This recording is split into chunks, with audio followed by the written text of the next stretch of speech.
السلام علیکم ورحمۃ اللہ وبرکاتہ۔ بسم اللہ الرحمن الرحیم۔ لک الحمد یا اللہ والصلاة والسلام علیک یا رسول اللہ صلی اللہ علیہ وسلم۔ سامعین احتشام، آج ہم تقویت الایمان میں لکھی ہوئی کچھ باتوں کو پیش کریں گے اور ان کی دوسری کتابوں کو بھی پیش کریں گے، بغور سماعت فرمائے۔ پہلے یہ جان لیجئے کہ دیوبندیوں کے نزدیک تقویت الایمان کیسی کتاب ہے۔ یہ فتاوی رشیدیہ ہے، مولوی رشید احمد گنگوہی، صفحہ نمبر 224 ہے۔ لکھا ہے، کتاب تقویت الایمان نہایت عمدہ اور سچی کتاب ہے۔ قرآن و حدیث کا مطلب پورا اس میں ہے اور اس کا مؤلف مقبول بندہ تھا۔ اب سنیے تقویت الایمان میں کیا لکھا ہے۔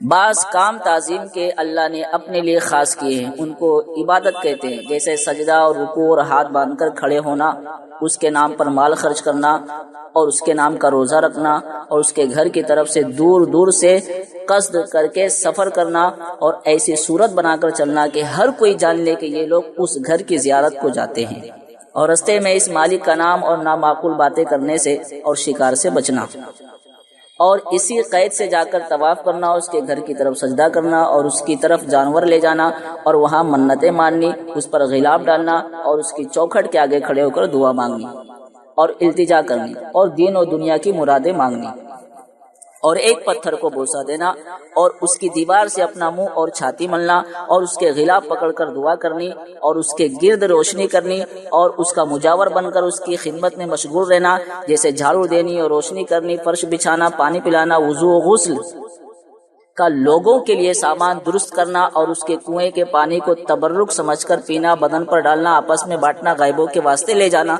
رخصت ہوتے وقت الٹے پاؤں چلنا، اس کے گرد و پیش کے جنگل کا ادب کرنا، یعنی وہاں شکار نہ کرنا، درخت نہ کاٹنا، گھاس نہ اکھاڑنا، یہ سب کام اللہ نے اپنی عبادت کے لیے اپنے بندوں کو بتائے ہیں۔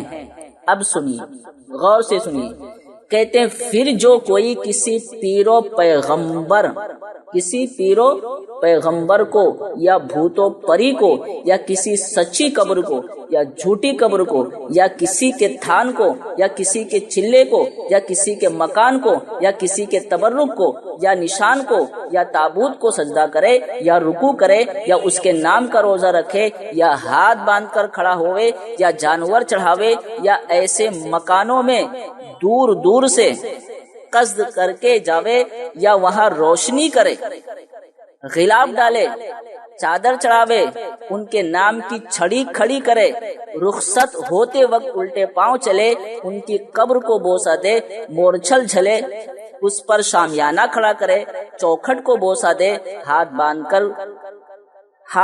کر التجا کرے، مراد مانگے، مجاور بن کر بیٹھے رہے، وہاں کے گرد و پیش کے جنگل کا ادب کرے، سو اس پر شرک ثابت ہوتا ہے۔ اور آخر میں لکھا ہے، ہر طرح شرک ثابت ہوتا ہے۔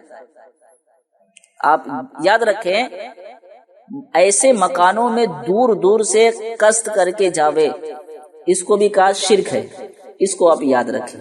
اچھا، یہ سب باتیں تقویت الایمان میں موجود ہیں، آپ پڑھ سکتے ہیں، اور اوپر اسکین بھی آپ کو نظر آ رہا ہوگا۔ اور ایک بات اور سن لیں، یہ ارواح ثلاثہ ہے، اس میں لکھا ہے، اسماعیل دہلوی کے تعلق سے، میں نے یہ کتاب لکھ دی ہے، یعنی تقویت الایمان، میں نے یہ کتاب لکھ دی ہے، گو اس سے شورش ہوگی مگر توقع ہے لڑ بھڑ کر خود ٹھیک ہو جائیں گے، یہ میرا خیال ہے۔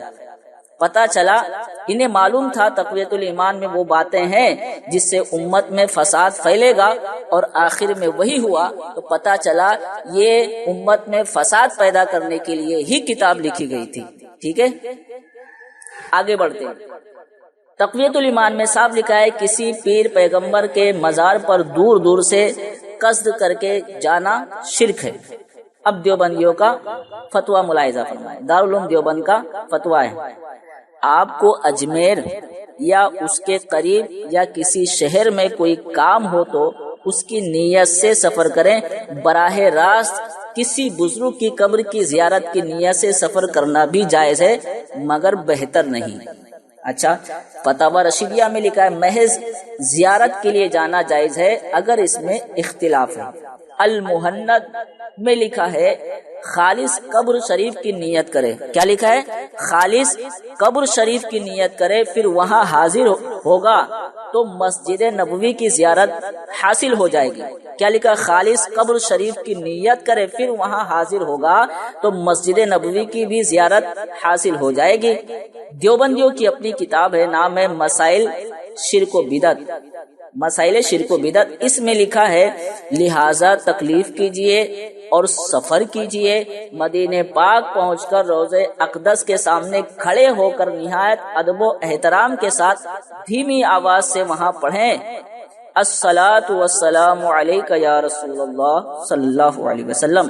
اور اسی کتاب مسائل شرک و بدعت میں لکھا ہوا ہے جب مدینہ کا عزم ہو تو بہتر ہے کہ روضہ اطہر صلی اللہ علیہ وسلم کی زیارت کی نیت کر کے جاوے، زیارت کی نیت کر کے جاوے.